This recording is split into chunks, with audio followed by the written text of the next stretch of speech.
fais mes cartons dans le studio insalubre. Entre l'odeur de moquette et les murs qui suent l'encre. Maman me dit, prends l'autoroute puis ce cercle. Mais je sais qu'en partant, je laisserai mes fantômes sous le péage. Ici les rêves pourrissent avant l'aube. Les potes d'enfants sont des regards. Have you ever felt that magnetic pull of a place you've left behind, a place that totally shaped you, but maybe, just maybe, also kind of held you captive? Yeah, that's a powerful feeling. Well, today we're doing a deep dive into a song that captures that exact really complex feeling. We are. We're exploring Dernier Tour, which translates to Last Ride. It's a really powerful track from the album GENESIA. By the author, composer, producer IHO. Released June 6, 2025. That's the one. And our mission, really, for this deep dive is to unpack this song, not just as music, right? But as an inner exile. Inner exile, okay. Yeah, like a cry of a departure with no return. We're going to explore how IHO takes these raw, quite intimate experiences. Right. And transforms them into what's described as a melodic and visceral slam. Visceral slam. I like that description. It is visceral, where, memories and ghosts pile up in the back seat. That's the image. So our goal is to uncover these layers, the meaning, the artistry in this whole sonic journey. And maybe connect it to something universal for you listening. Okay, let's get right into it then. That very first line. Packing my boxes in a rundown studio between the smell of the carpet and ink-sweating walls. Mm-hmm. It immediately sets a mood that is, well, it's anything but triumphant, isn't it? Not at all. It grounds you immediately. Yeah, the sources frame it as this last ride through a neighborhood that, like you said, forged him, wounded him, betrayed him. All three.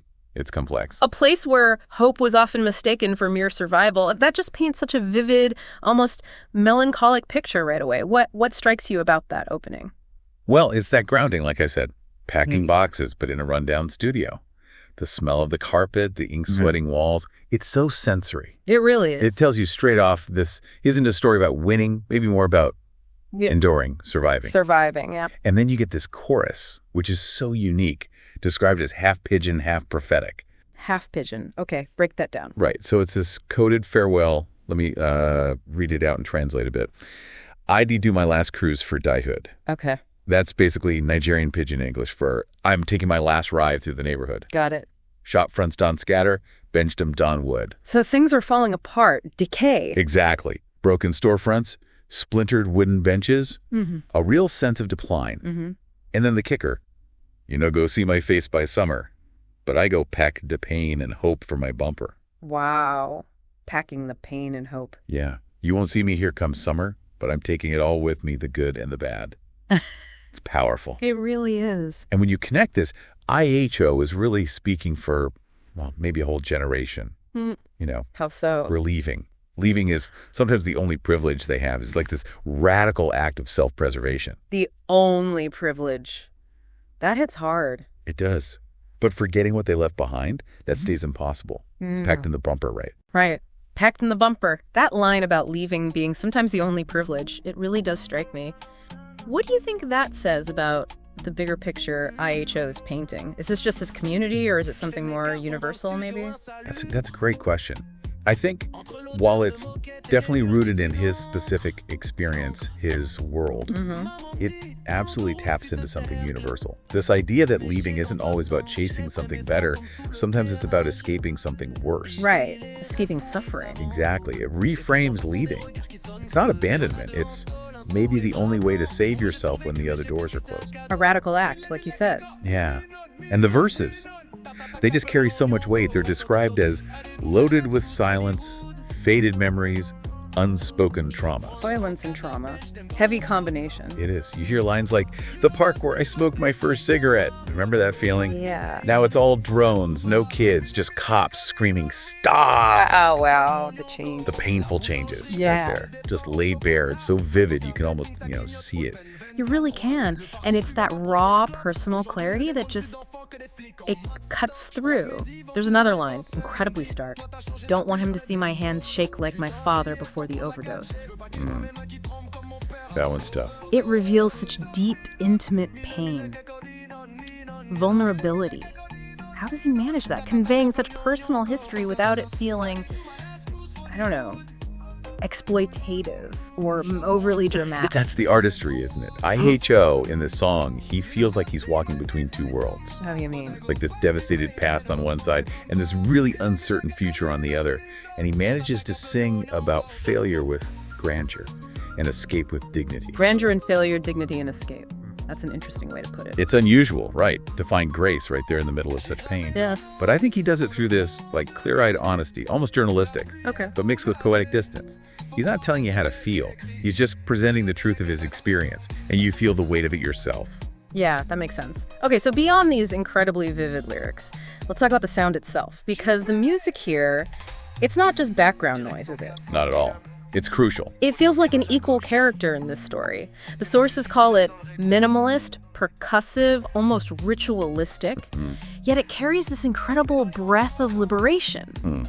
That seems almost contradictory, minimalist, and liberating. It does sound like it, but it works. And it makes sense when you read that IHO is also called a spiritual producer. Yeah. What does that actually mean? How does that approach shape the sound, that tension, wandering, and departure we hear? Right, spiritual producer. I think it means his approach isn't just about beats and tunes. It's about crafting an atmosphere that gets at deep feelings. Okay. He strips away anything extra, anything superfluous to get to the emotional core. A bit like, a spiritual practice focusing on what's essential. Ah, okay. Less is more, kind of. Exactly. He lets the music breathe, lets you feel that tension, that sense of wandering, of departure, without overloading you. So the minimalism creates the space for liberation, in a way. Precisely.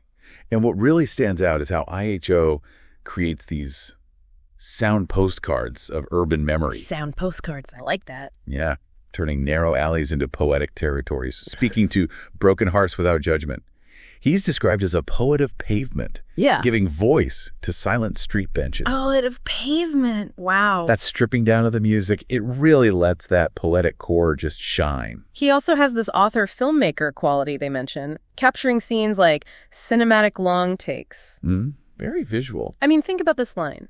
We carved our names under the bridge in 2010. The rain washed it all away. Yeah. It's like a scene from a movie, isn't it? You can just picture it. The passage of time, how fleeting things are. What kind of cinematic feel do you get from his lyrics? It's like observational realism, almost documentary style sometimes. Okay. But mixed with the poetic freedom of like a feature film director. Yeah. You're not just told the story, you feel like you're witnessing it unfold. Witnessing it, yeah. And then you see the emotional fallout. And beyond just the imagery, his actual artistic signatures are really distinct, too. Like what? Well, there's the ritual onomatopoeia they mention.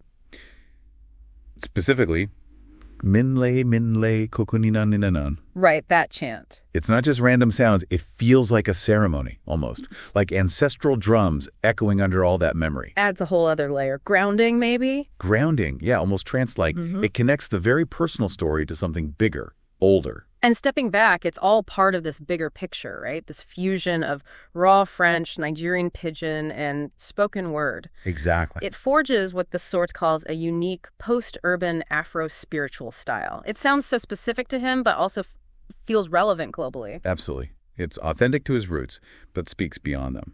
It's a sonic signature you just don't hear elsewhere. It's really quite something. Okay, so we've been pretty deep into the song itself, the lyrics, the sound, IHO's style. Yeah. But like with all great art, the real power is how it connects to us, right? To the listener.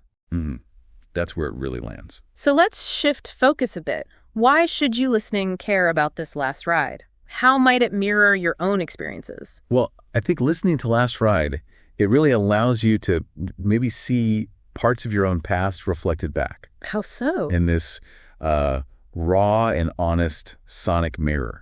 It gives you a chance to connect with those feelings about places or maybe experiences that shaped you, for better or worse. Right. We all have those places, those memories. Exactly.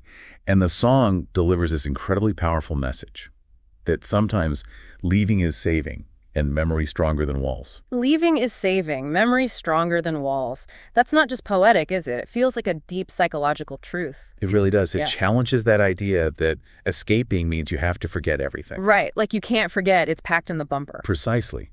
It suggests maybe true freedom comes not from erasing the past, but from transforming its weight, turning it into some kind of internal strength. And the walls could be anything, right? Actual walls, mental blocks, society's expectations. Or even the pain itself. Yeah. And realizing that can be pretty profound for anyone sort of grappling with their own past and where they're heading. Definitely. And beyond that, it's just a fantastic opportunity to discover a really rare artist in IHO. Someone who genuinely turns the ashes of a neighborhood into poetic incantation. Turning ashes into poetry. Transforming pain into art. That's a journey worth witnessing, I think.